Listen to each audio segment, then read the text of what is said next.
Sunday afternoon. It's the NFC West show, and please be gentle with me, boys. I know we're done. I know the Rams put us to bed, but hey, how are we guys doing?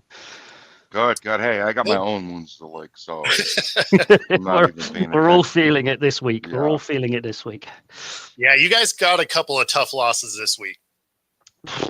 Yeah, I mean, it was fine for me, but yeah, it's good. Looks good for you until Monday night, right? I guess. I suppose you kind of everything's on a little bit on hold, but yeah, it was a tough Thursday night, Friday morning for the Niners fans over here. I mean, lots of stories, lots of poor play. I mean, obviously I think it's quite interesting what the big story after that is obviously Devondre Campbell and all of that's come out of that, which is it's kind of taken a little bit away from, I think, Debo's massive drop, which considering how vocal, should we say, Debo has been in the last couple of weeks about the rest of the team and whatever else, that I think, wow, what a drop that was. That was painful. That was a walk-in touchdown. Yeah, he was clean in, right? Yeah. Oh, yeah. AI tells us he leads the team in drops, though, right? Mm-hmm. Yeah. Yep. Yeah. No, nothing's been sticking in his hands this season at all. Yeah. No. Like, you can't cry for the ball and then not catch ones that hit you square in the hands. Yeah, I mean, it was like you see it from like the end zone, which he should have just walked into. It was perfect, and Purdy threw it. It led him onto it. He just had to.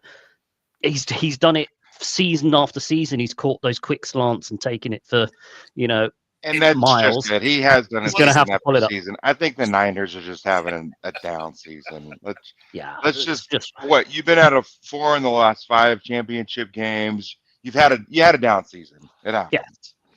Yeah, I think, as you say, it's probably one of those. And then drop over the middle. Debo Samuel would have had the first down and maybe a touchdown had he caught it. Now the crowd, of course, responding to the fact, give me the ball, and look what happened. Well, you're right. I mean, it's man coverage. Yeah. That's that shot, that one from behind where he's so open, it's hitting him so cleanly in the hands, and it's a stroll in for the only touchdown that might have been of the game. It might have actually got us the win and kept us in the. Although I know we're not mathematically eliminated, but with a divisional record of 1-4, yeah, I can't. 0.1%, although isn't mathematically out, is mathematically out. Like, yeah, just put it away now. But you're right, JT. I think plane has to catch on fire and blow up. Everyone has to lose to everybody else, and it's just like the world has to spin in the opposite angle and something else for us to get in. But yeah, JT, as you say, we've had a good successful run. This is just one of those years, and as I spoke about a couple of weeks ago, I think the hangover from getting so close in the Super Bowl again, I think it's just had a knock-on effect on some of these players. And yes, there's been some injuries, and yes, there's been some trauma and stuff internally that they've had to deal with, and it's just one of those years. And I think 49ers fans maybe, are spoiled, and therefore having a year where it doesn't all click. Right. It happens. It happened. Every other team, every team goes through that. You just got to accept that. That's part and parcel of supporting a team and being a fan. That some years just don't work. But it is painful to watch. But it's also nice in a weird way now to not have to watch these games with such tension. Sure. From a fan point, it's like now we just try and see what some of the other guys are about now for the last 3 or 4 weeks of the season. So basically, that's what it's like being a Cardinals fan, because we have. I mean, I don't want to say it. Season. Yeah, so I know exactly what you're talking about, but the loss of the Seahawks last week, I had went in stages for me. First, I was extremely depressed. Had to hide it from my son, right? But I was very upset, depressed. Couldn't believe here was our one opportunity. I said it on camera. Kyler needs to show up. He needs to show up in big games. I think I jinked Zach Carbonet, but Kyler needs to have a big game, and he didn't. So I definitely, it went in stages. I was depressed, then I was mad, and it really came down to this. I think Tuesday, I really came to peace with the idea that this is a lot less to do. Even though Kyler had his worst game of his short 6-year career, no one really played well outside of Budda Baker and James Conner. To me, it was less about the Arizona Cardinals and more about the Seattle Seahawks. And the more attention you put on the Arizona Cardinals on that loss, the more you're disrespecting the Seattle Seahawks. From the first snap when that ball was kicked off in the air, it was evident the Seattle Seahawks came into play and we didn't. They smacked us in the mouth for every stage of their intensity, their impact, their rage, in the trenches, their play, their coaching, everything. We got outplayed, out coached, out. Their fans were in it from the get-go. It was their stadium. So as much as and we went crazy, the Arizona media on Kyler. You would have think he threw 5 picks. Yeah. I'm like listening to the radio, and sometimes I had to turn it off. It was like, man, did he throw 6 and I just didn't see it? Like, were they watching a different game where he threw 2 picks? Like every single week, a quarterback throws at least 3 or 4 picks. It's a given today that a quarterback in the NFL today is going to throw at least 3 picks. There may be a quarterback that throws 4. It happens every single week. He threw 2. Now, granted, they were bad picks. He had a bad game, period. He wasn't the only one. Today, I didn't think like this on Monday, but I'm going to say this today. We're trending in the right direction. Hey, we weren't that Cinderella story. We went from last to first, in 1 year, right? We won 4 games last year. We're going to win in the 8 to 9 range. If last year they hired Jonathan Gannon and they told you as Cardinal fan, hey, listen, I'll win you 4 games this year. I'm going to win you about 8 or 9 games next year. And then the 2025 season, man, we're going to be balling out in that 12-win range. Would you take it? Are you kidding me? Yeah. How quickly would you? How many hands would be snapped off? Oh my God! There's not a Cardinal fan on this planet that wouldn't take that. And guess what? That's where we're trending. So it was a loss. It was bad to me today. It was less about the Arizona Cardinals, more about the Seattle Seahawks. I didn't say this 3 weeks ago, 6 weeks ago, 8 weeks ago. They're for real. They're on a run now. They are. They can run the ball. They can throw the ball. They can play defense. They're playing inspired defense. I don't know what's up with Kobe Bryant, Ernest Jones. I mean, they're playing some great linebacking over there. Their secondary looks phenomenal. I don't know what Bo's talking about. Can't stop the run and injury. I don't know, man. They just look phenomenal. And they put a sample size together where it's not just 1 or 2 or 3 games. It's since the bye. You guys a run of 4 or 5 now, wasn't it? Yeah. Yes. Yeah, the defense has really come together after the bye week. Like that has been the biggest thing. And of course now Nwosu's going to be back in full form. So I mean that's huge for this team. But me saying that during the year, even though they played pretty well over the last 4 weeks on defense, I mean, significantly better than they've been. They're still like 27th against the run, right? So that tells you how bad they were all year up to that point, right? Well, you lost to the Giants. So, I mean, we got it. We saw it, But, I mean, the last 4 or 5 weeks, you guys just playing lights out. And you made the Giants look really good, didn't you? Yeah. Really good. What if Bruce Arians said, the real season starts after Thanksgiving. It's how you play after that in December. That's what makes or breaks. And you guys are playing great ball right now. So, listen, we had a horrible game. Kyler had the worst game of his career. He did not step up at all. But to me, I think that would be a disrespect to Seattle. Seattle just Charbonnet just looked like he came out. Oh my gosh, Charbonnet's still running somewhere against us. Still going, right? He's got Forrest Gump. You guys have got to be standing against somewhere. He's just. And me and Bo talked about that last week. Remember, Bo? Oh yeah. No, absolutely. And the best part about him having the day he had was what was a good part? Jay's loving this, was the line did their job, right? Like that's been one of the biggest problems with our offense and why our running game has not been good, despite the fact that we've had Charbonnet and Walker. Is the line has struggled to open holes, and and this last week. He wasn't getting hit behind the line. He was finally getting to take on linebackers instead of getting hit by 6'5" Samoan guys. He was fighting an open field and going north and south. He was not. He was putting 1 foot in the ground and going, and it was very impressive to see. No, as much as I loved the stat line he had, I was watching the line play. I was like, finally, they've got it together. Yeah, what do you have? 18 for 136. Yeah, something like that. Yeah, he had a day. He had a day. Well, and the thing is Kenneth Walker is so revered here in Arizona. We just think the absolute world of Kenneth Walker, and we put him like in that almost in that Saquon Barkley category. Not quite, but that dude's a special talent. So No when question. we found out he wasn't playing, we were so happy and giddy. And if we would have known, I think we might have asked for Kenneth Walker. Because Can we that have the was other just guy a in, please? ass whooping, yeah. Yeah. Can I have the guy that's kind of banged up rather than a healthy Charbonnet? Oh my God. Yeah. No, that makes sense. On the Niners front, one of the throws that I didn't get was, the throw into triple coverage that ultimately gets picked, right? Yeah. The one to Jennings down the side, like that play made absolutely no sense, and you saw him like staring it down and winding up for it, and you're like, "There's no way he's going to throw it away, right?" And I mean, he's aiming at the end zone or something on that one because it's like it's like everybody of the Rams it was like the whole Rams defense was circulating in that little corner. It's like you can't throw it there, so don't throw it there. It was weird. I thought for sure he was just throwing it away, right, with the pressure coming and everything. Yeah, but this year, I really thought was going to be your guys' best last chance, right? Before the contracts start coming up and the team starts to dismantle a little bit. After this game and really kind of this season, some of the decision making, does that make Purdy's contract a little more manageable? Does he not get that $55 million that they're just handing out to every quarterback? Is he more of that Daniel Jones 45 instead? I think he's more in. I think I saw something today. More in the. If you consider Kirk Cousins got like 100 million for 2 years, I think he's in the 35-40 million for 4-5 years. Give him a long-term contract, but don't give him under 40.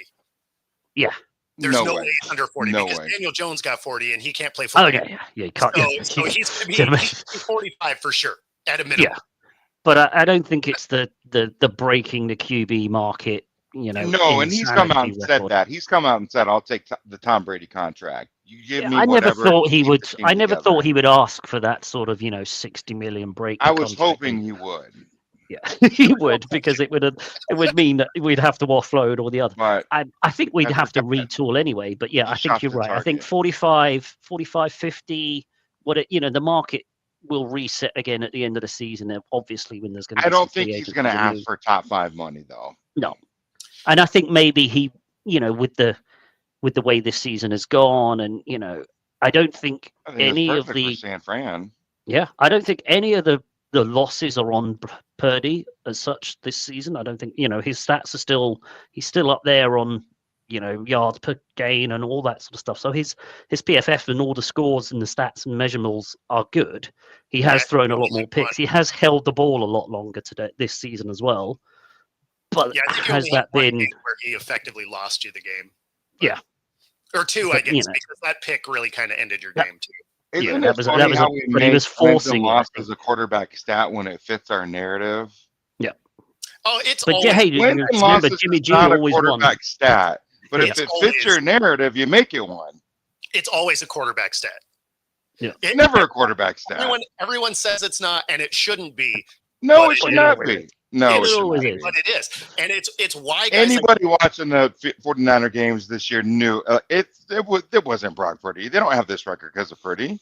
No. But I mean, just to show that win percentage is a thing, Jimmy G keeps getting jobs because teams he lands on win despite him being on the field.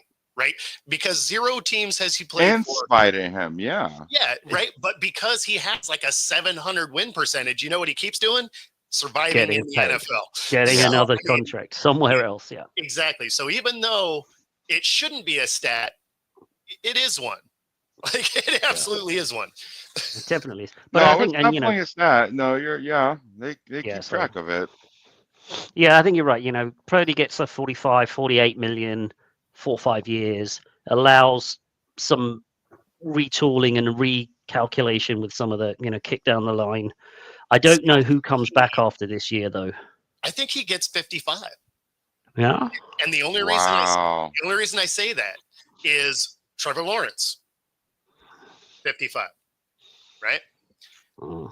Love, he got it after 7 good games. Yeah, he got. He's at 55. You got Tua cruising around at 55. And you can say that Purdy has done more than all of those guys. Oh, sure. The only guy that's getting 55 that has outperformed Brock at this point is Goff. Yeah. I mean, because even Cousins is, it was like 53, right? Yeah. Purdy's done more in the playoffs than Cousins. Sure. Right. So, I mean, when you're looking at the body of work, even more of an argument that wins and losses is not a quarterback stat. Well, I can attribute a lot of those losses to Trevor Lawrence in some of those unassisted fumbles and stuff. Like he earned quite a few of those. Yeah. No, I'm not a Trevor Lawrence fan at all. Now, I mean, the fact that they don't play defense at all also is a problem. But also doesn't help. But as a generational talent, which is the moniker that was given to Trevor Lawrence coming out, he's certainly not lived up to that at all, has he? Still waiting. No, still waiting for that. That generation has sailed. The one that really shows you that it shouldn't be a quarterback stat is Joe Burrow this year. Yeah. He's putting up. Well, his 2 games against Baltimore. He's balled out, right? He's got. I mean, he should be one of the front runners for the MVP. He's not in the race because their team is terrible. Yeah. But he's been lights out. His stats and his lines and TDs and yards he's thrown for and everything else are insane. But his defense just as porous as I don't even know. I can't even think of something that equates to how bad that Bengals defense has let that team down this year. I mean, I've seen tackling cones create more tackles. Than Get in the way more, causing stop things more than that defense. I mean, it's been bad. People more than their defense.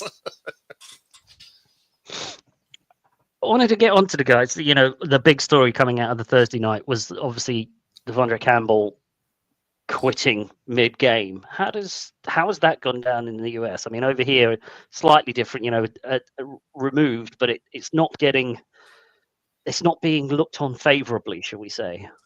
How's it been stateside? I mean, you can't quit on your team. That is under any circumstance. I mean, no matter what, right? No matter how bad it's going. Exactly. He's getting raked over the goals. Oh yeah. No, when Antonio Brown did it, it made sense, right? Dude's crazy. Yeah. The brain isn't fully connected anymore after that, perfect hit. He was brought in because Greenlaw was hurt, right? So you weren't even brought in to be the starter. You had a decent season, right? You got like 79 tackles. And then at the end of it, it's like, okay, well, Greenlaw comes back. Well, he's an all-pro player. Of course he's going to get his spot back. So basically you're just throwing a temper tantrum because you didn't retain your starting job. Well, you didn't do enough to keep your starting job. Like, you were good. It's fine. But you let Geno Smith run in from 25 yards behind Warner. Yeah, no, exactly. Like, you did your job, but you didn't do anything. It's Greenlaw. Exactly. It's Greenlaw. Come on. It's Dre Greenlaw, and then it's the drop off, right, to anybody else who's going to be. And that's no indictment on anybody else, but that just says mountains about Greenlaw. Yeah, like, he's an all-pro, like a perennial all-pro. So of course you're going to put him back in the game. Yeah, I know. I mean, come out and be like, "Oh, I'm not going to play." And I mean, you're on a 1-year prove-it deal anyway, right? You were having a good year. Another team was probably going to pick you up. You know what they're probably not going to do now? They're going to touch you with anything, right? Exactly. Well, and the thing with the AB situation, and the guy, the Buffalo Bill did that in halftime against the Colts game, right? Walk off, is they retired. Yes. They really said, "Hey, that's it. I'm done," and they kind of walk off into the sunset. What Campbell did is a little bit different. He quit. Yeah. And that's looked at completely differently. That was career suicide. And, that's just one thing you don't do. And I understand maybe his emotions got the best of him at that moment, but that's the one thing you don't do is you don't give up on your teammates. Yeah. Originally they were like, yeah, this dude's out of here. And personally, that would have been the thing. I'd have just been like, kick rocks. The move. I mean, our season's over anyway, so it's not even like it matters. And, you can get out of here. You basically just threw away $1 million of your contract. And instead, I was seeing this morning that there is a scenario where they just suspend him, with 3 games left, why bother? What's the point? Yeah. Like there's elevate somebody from the practice squad and give one of the rookies or one of the other guys. Yeah. That's the thing. Like why Especially would given you the state of where you guys the are right now. season's right? The season's done. You don't need to hang around with a veteran who's not going to be here post June cut anyway, No. right? Well, He's and gone, so nobody's going to trust you, right? Yeah. Like say Yeah. you're moving out of your house. Is that a guy you want carrying the other end of your couch? Nah, it's cool. Right. You know what? Yeah. I gotta outfind somebody else. yeah, it's fine. No, I mean, Put that no down. Taking Go. some chances with a stranger. God, Exactly. It's such a Exactly. that is a random story. I did not realize that. What? Devondre Campbell, he didn't play and he went into the locker room at some point. Yeah, he said he didn't want to play today. Play today? Yeah. During the game or before? No, that was in the third quarter. Has that ever happened to you where players said they didn't want to play in a game? No. I mean, that's it, right? And a number of the other the number of the Niners players have come out, kind of going, "What? Oh Yeah. yeah, Ward, There's been Kittle, no Kittle came sort out of and like- said, I've never had that happen, and I hope I never do again. Yeah, You know, I never want There's to be. been no Oh, sort of do you circling think the the wagons, guys in is that there? locker room are going to trust Campbell ever again? No, not at all. So the best for both parties is for Campbell to leave. Out the door, off you go. Yeah, Yeah, suspending him seems bizarre unless it's like to prove a point. I'm going to suspend you with no pay and then cut you. I don't understand why they wouldn't just send him straight out the door. I would just. I mean, the only reason you do it is if you think that he might go to a team that'll play you. Like, because you could burn him, But put him on the back even- burner, because that could be a suspension without pay. So you may get keep the contract, right? Because that was a insubordination type of thing, right? So maybe you don't have to pay him if you suspend him, but you also ensure that he can't play for anyone else. It's the only scenario Going to that the even kind of Rams. makes sense. Personally, I would just be like, and we're done. Like, And we're done. See ya. Even though you know our defensive calls and even though you know the scheme, get out the door. It doesn't matter. And as you say, at this point, it doesn't matter for our season anyway. So what? Exactly. He goes to the Cardinals, and the Cardinals get some history and get some background on us. But Do you as guys you just said, play Jake, no team is going to touch him after. We play him the last game of the season. oh, you guys had Yeah. you played each other the last game? Oh, okay. Last game. So it could be, the Cardinals get some schemes and whatever else for that last game, which might be important. But you just said, Jay, no team's going to want to touch that. No coach or anybody's going to trust that he's not just going to up and quit again when he gets it. Oh, it's a bit hard, or this other guy's Right. come in and he's a bit. It's bizarre. Such a bizarre thing It to is. watch play Well, out. he's been around the league for a long time, so You Yeah. pay for us. I could even kind of get it if he was like a rookie or like a second-year guy who just gotten his feelings about it, right?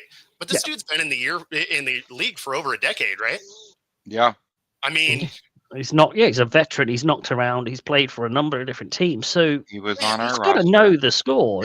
Surely he, as you say, he was brought in as Dre Greenlaw's cover until Dre got fit again. Yeah. Everyone knew that as soon as 57 was back and running and 100%, And you're telling me he straight didn't know back in. pre-game that, hey, Greenlaw's going to start, and then you'll spell him if he will needed. spell Like, in come as on, he you knew because he's pregame. tired, So if right? you're- Oh, come on. If you were going to throw this temper tantrum, why didn't you do it pre-game and save everybody the embarrassment? Yeah, don't suit up, don't come out or whatever. Yeah. Right? Don't get suited up and then. well, that's the thing is he suited up, which is terrible. Like Because if it you takes were- a roster spot, takes a burns the player spot. Yeah. Exactly. But if you were butthurt about it, the guy's had back injuries and stuff. He could have just been like, hey, you know what? My back's tightening up today. And no one would have thought anything of it, right? You're a 10-plus year vet Absolutely. in the league. And you it's save a lot of face. Yeah, It's a and that's lot the of- you thing, can right? still keep that chance of the next, you've done reasonably well for us. That next contract, somebody will pick you up. If you just got just feeling it, give Yeah. somebody else the spot, and we could, elevate one of the younger guys out of the special teams or whatever else. Saves him face, saves all that sort of stuff. But yeah, what went through his mind? It's bizarre, isn't it? This feels so much like the Richardson tapping himself out because he was tired. Like he could have just said, hey, I tweaked my ankle running around, and no one would have thought anything of it. Like sometimes, you know what? It's okay to just be like, hey, this may be where I'm at in my feelings, but what I'm going to say say is actually like, career. yeah. And I remember watching that Richardson one, and I remember watching when he tapped the helmet and was like going out, and I thought, oh, he's got dinged, because it actually looked like he got dinged like in the ribs or something. So I would have kind of gone, well, maybe that was it. He could have got away with just saying, my ribs I was feeling it in the ribs just for a play or two. But to come out and say he was tired, and to that point, like get dinged in the ribs, just be like, hey, I had to come out, I couldn't breathe. Right? Yeah. And everybody be like, oh, okay, fair enough. Like, yeah, it looked like that makes sense. It happens. Yeah. Tired. Yeah, I was a bit tired. I wanted to take a knee. Yeah. Wow. Yeah. I just want a starburst. Yeah. Needed some Gatorade from the side. Yeah, that's it's such a bizarre thing. But yeah, so looking forward for you guys on Sunday. So Jay, you've got the Patriots coming to town. A get right game. I mean, I hope so. I mean, it looks, as far as, the playoff picture goes, looks kind of bleak here. We really got to win out. Right? Yeah, you guys got to go, 1-3. You got a tough schedule, but it's not that tough. For you guys to win, we actually have to lose out. Yeah. Because I think where it sits now, you're at 8-6 now, right? We're at 6-8. You're at 6-8. Seahawks at 8-6. Because you need 3 wins to get by us. Yeah. Because with 4 games to play. Yeah. Yeah. So you'd have to win out, and we basically have to lose out. And hope the Rams don't go on a run as well, right? Yeah, I think the Rams also have to lose out. Yeah. Because I think only one of us is getting out of this division, I think. Yeah. Into the play. I don't think unlike the last few seasons, I don't think there's 2 representatives of the West in the playoff picture this year. No. I mean, there is a chance because Washington has been so inconsistent as of late. No, they've done the whole Cliff Kingsbury 7 wins and 100% off the cliff, right? Yeah. So there is a chance a wild card comes out. Basically, you have to go on a pretty decent run for that, and you need Washington to, do what you kind of see them doing currently. Cliff does, yeah. Yeah, so we'll see. Hey, one game at a time. I mean, today's matchup is both of us are kind of middle of the road. We score a little better than they do. They have a problem moving the ball. Everybody likes to sing May's praises, but they're still 32nd in the league and passing the ball, so they don't really have an air attack. They love their tight ends. So I think it's going to be one of those 23-20 games. We'll see. Gotta love Steve-O. Steve-O, he's in there saying there's a chance we make the playoffs. I think we've mentioned it. I think it's 0.1%, right? There's still a chance. It's like 49ers fans are clinging on to it. I'm just not. Yeah, I'm not hanging my hat on that. There's definitely a Dumb and Dumber meme here. So you're telling me there's a chance, right? Yeah. Yeah, there's a chance, all right. Yeah. So I think our chance is just beat the Patriots, which ironically, what was it, 2 years ago, almost to the day, is when Kyler blew his ACL against the Patriots. It was on, I believe, December 13th. I think it was the 9th play of the game. I remember sitting there and watching it happen as he rolled out to the right side and kind of ran and just went down. And you could hear a pin drop in that stadium. It was so quiet. So it was horrible. Those are always horrible, aren't they? When they're non-contact ones. Yeah. Those are the ones that make you, make you go, oh, that's a bad one. Yeah. And Bo, how are you feeling about your? Pretty good. What's that? I think you guys beat up on them pretty good. I mean, you guys are a 6-point favorite at home. Yeah. I think you run all over them. I don't think they've got, as you say, they haven't gotten much of a running game. Drake May is growing into being an NFL QB, but he's in year 1 of, he's got nothing around him. Well, that's the thing, is they have no weapons at all. Like, their defense is decent, but there's no weapons. And I mean, you guys are such a better team than this Patriots team. So I would bet you beat up on them pretty handily. Yeah. I hope so. I mean, we're trying to piece it together, and we haven't looked good the last 3 weeks since the bye. So, yeah. I don't know. I mean, I definitely don't want to tank for a pick, but I'm in that category. I would never ever want to tank for a pick ever. No, Yeah, you got to play out. You got to see what you've got, and as I said, use your reserves, use your practice squad, use your other guys who haven't. And I can even say that now because of Monty Osa. Monty knows how to draft, so it's like I don't care if we're drafting third, 15th, 32nd. It doesn't matter. Monty knows what he's doing. I mean, besides, you can't even tank for a pick now because there's teams that are so much worse. So much worse. We're right in that middle zone that you don't. Middle of that 15 to 20, right? You're not going to get much better where you are now. Even if you lost out, you're still in the middle of the pack because you got 2-win teams still out there. Yeah, still teams that are really bad. Yeah, you look at it, and you even I looked at it quickly. The playoffs sort of on the bubble. There's still like loads of teams in the NFC that are still nominally on the bubble or have a chance to get in. And then you look at the AFC, and there's like so many already eliminated and out of there. And there's so many bad teams. It's not worth, as you say, tanking from this point on. Pointless. Or you might move up one slot if you and you've got to see what you've got. And, especially for the Niners, we've seen the star players and we've seen that first line. And we've also struggled with that sort of slightly downgraded second 11, if you like. So we need to put them in and blood, as the old saying, you blood the youngsters or whatever else. You got to get some of those guys, those rookies, those second years who maybe haven't been playing a lot. Give them the next 3 games, give them the 4 games, and let's see what you got there. Yeah. I suppose if it ended today, I think the Niners would be 13, 15, 13, 14 somewhere. Yeah, like that.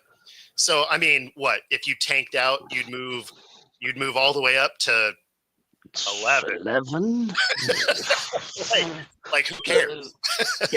Yeah, it's just not worth it. Let's see, where's Arizona on this? So Arizona must be what, 19? 17. No, 17. So 17. The Rams are 18. So I mean, we're all bunched together in the same kind of spot. And so Seahawks are sitting at 23. Yeah, I mean, like for any of our teams, if we're mathematically out of it, it doesn't make any sense to just try and lose games because you're not in the top 10 and you're not going to get into the top 10. I mean, 8 of the top 10 have 3 or fewer wins. We still have 2-win teams. Now, luckily, the argument to tank is that a lot of those 2, 3, 4-win teams are quarterback needy teams. So if you can get into that 4, 5, 6-win range, and you don't need a quarterback, now you're picking up. You're going to be picking up some good. You're going to be picking up some good quality coming out of there. So normally I would agree with that, but there's only 2 quarterbacks that are going to go in the first round anyway.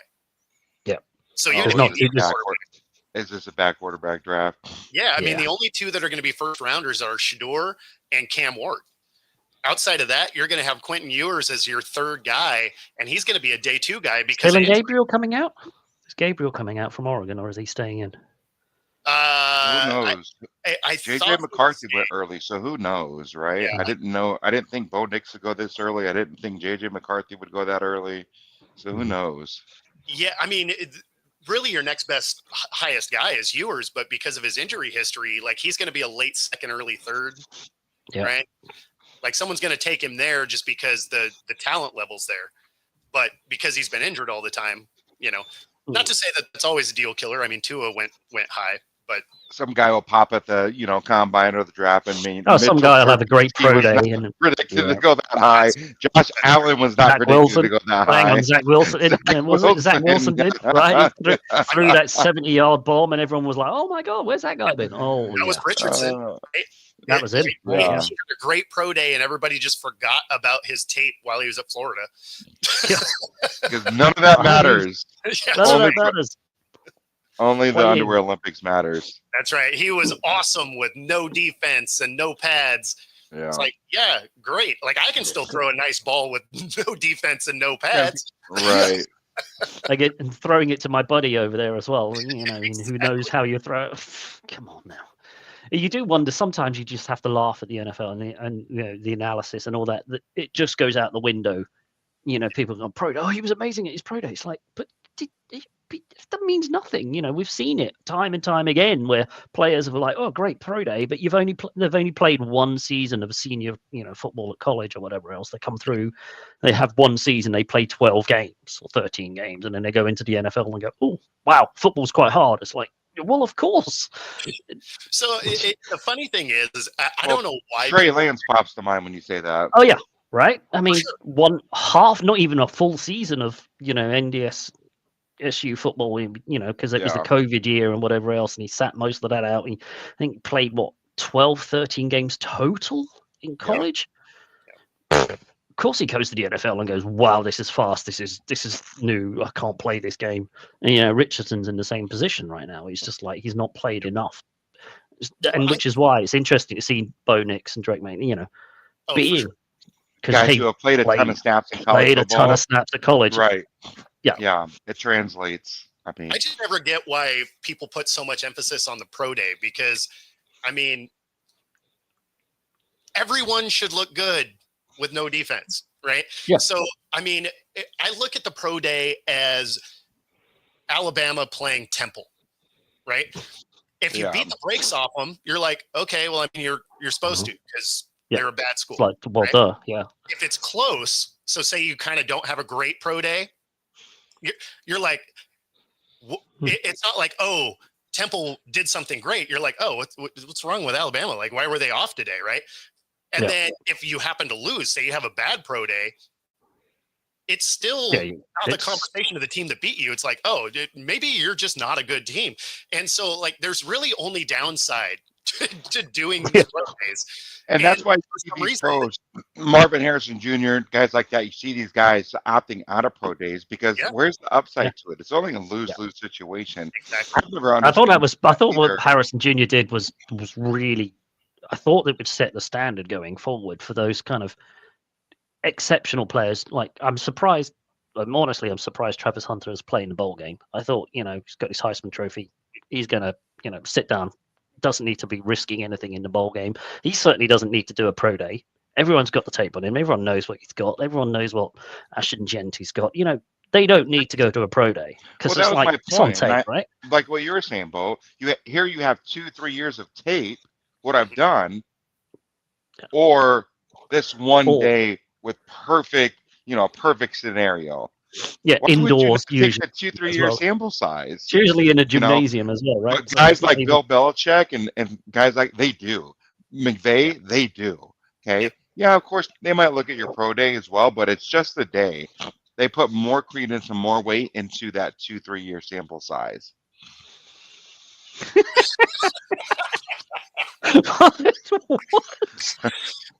I like it. I like it. I like it. Who needs to talk about football when you got beards, right? Come on. Right. Wow. Yeah. No, that being said, like some of those guys opting to do their pro day and stuff, I do get, or the bowl games, because some of those they're just highly competitive and they want to play every snap they can play. Because especially, some of them are like they've come through college and they've played with those guys for 3 years and they, one final game with all their buddies who, half, 2/3 of those guys won't ever pad up and play ever again. So they want to give them one final hurrah type thing. So I get that as well. It's still a trophy in the case, right? Like it's a bowl game, but you're like, hey, like I want to win. Every time I lace them up, I want to win. Right.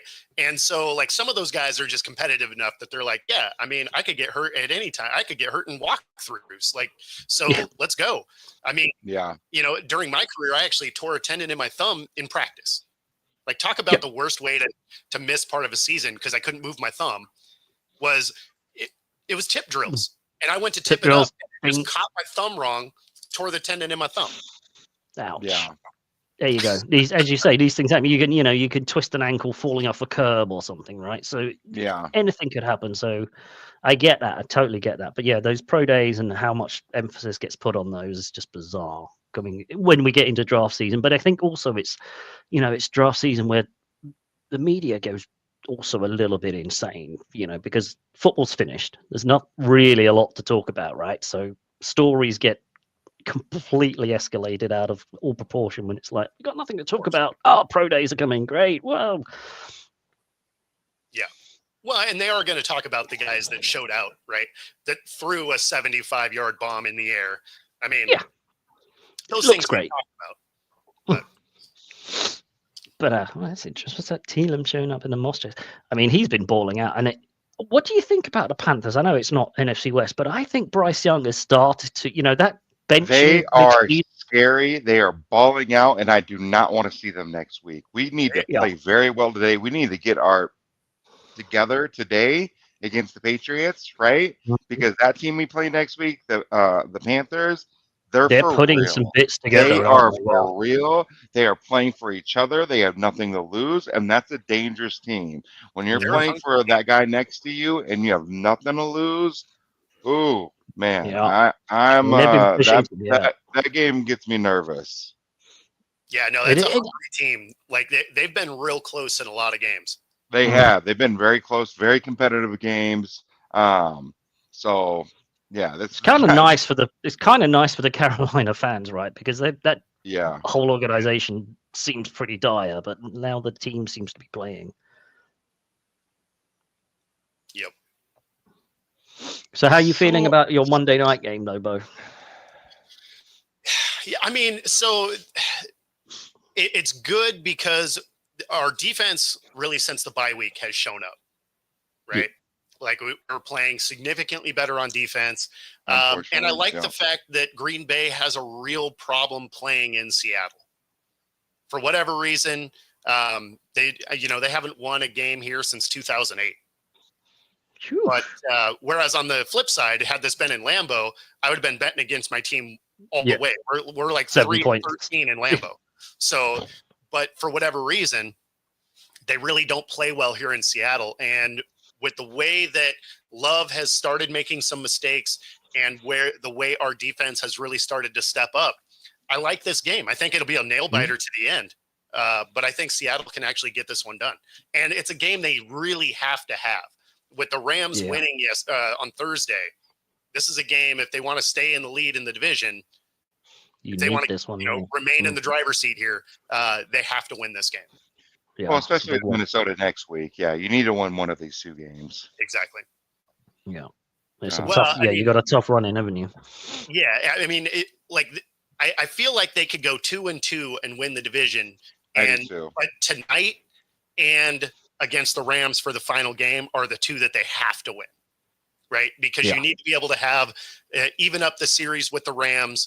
And tonight's game, if Seattle wins the division, is a preview of round 1 of the playoffs, right? Like they get to see Green Bay again if everything were to end today. The way it pans out, exactly. So it's this is really one of those must wins. Yeah, because if you do see them again in the play, if you want that in your back pocket, going, "Hey, we saw you in the play, we saw you in a regular season, we know how to win." Yeah, it's one of those. It gives you that slight psychological edge if you do get to, absolutely. The Minnesota game, you probably, as you say, less so because the way it's all going to pan out and the way the seedings. Right? They're a 2-loss team. Like they're in no matter what. So, and maybe you see them in the playoffs, maybe you don't. But by that point, it's 2 or 3 weeks into the playoffs. If you got that far and anything goes, then regular season doesn't count by then. Yep. Exactly. I like your stretch because these are physical teams you're facing. Green Bay's physical defense, Minnesota's physical defense with Brian Flores, great defense coordinator, and then a very physical defense in the Bears, right? And you're playing Minnesota and the Bears in a 4-day span, right? You got Minnesota on Sunday and then the Bears on Thursday. Minnesota is it's also here though. Like it is, but then you got to travel to Chicago. Exactly. So hopefully you lose all 3 games. So what we're saying is the Rams are going to be the NFC West representative. Probably, right? Considering where we started at and how the same time, the way you guys are playing right now, I could honestly see you winning out. There's no reason. They're just nuggety. There's no reason. Could do it. Yeah, just what you guys have been putting on film, what you've been doing to teams. It's almost like I do not care. We're going to play our style of football, and we're going to cram it down your throat. Period. It's the thing that was probably the biggest takeaway from our game with you guys was the third down conversions. We were finally converting on third downs, right? Something we've struggled with all year, really for a number of years. Well, we had a problem sacking Zach. So Zach would put you in great third down situations. For sure, but we were also that was the difference, right? The field on third down, and that's something we'd also been struggling with. Like opposing teams up until the bye week were almost 50% on third down, right? And we had you guys down at I think it was like 25%, which is a winnable percentage. Yeah, well, yeah, that's very winnable, of course. Yeah, still a lot of penalties though. We still ended up with 9 penalties, but. Penalties have been a bane of everyone's life this season, though, haven't they? No team seems to be playing clean football, which is odd considering we're already, so deep into the season. They haven't still getting some sort of mind-numbing penalties and procedural penalties, which are like, come on, guys, it's week 15 by now. Clean that all up. Those are the ones that are frustrating. Like, I don't mind the occasional holding or illegal contact, right, where you're hand fighting, you get called for. It's like, that's in the speed of the game. I'm with it. It's the after the play personal fouls or alignment fouls. Like, those make me mad all the time. It's like, come on, guys, you know where you're supposed to stand. Like, this isn't new. Like, you shouldn't be getting illegal shifts, so you shouldn't get any of that now. Come on. Or like we had like a couple of weeks ago where we had like 12 men on the field twice in a row, brain farts. Just come on. Those sorts of things shouldn't be happening. Yeah. Well, and they're absolute just momentum killers, right? Like, even if you had something going well, all of a sudden you have 12 men on the field, or you have like a ridiculous holding that's not anywhere near the play. It's like, why are you holding? And every coach talks about that. Now you're playing behind the sticks. Exactly. Now it's first and 15, first and 20, or second and 15, second and long. Just changes the dynamic of your play calling. So, before the bye week, Seattle, their average third down was like 3rd and 12. So it's no wonder your third down conversion wasn't great. That was going to be what I'm saying. You were saying you were so good against against the Cardinals with your third down conversion, but that's because you were 3rd and 3, 3rd and 4, exactly, or 3rd and manageable as they got. Not 3rd and 15 or 3rd and 12 or whatever. Wow. Yeah, because I mean, I'm trying to explain to my son when there is a 3rd and 12, 3rd and 15, and they do a check down or they do a short, 5-7 yard gain. He's like, "What are they doing?" I'm like, most of the time teams aren't trying to get a first. It's really about field position, son.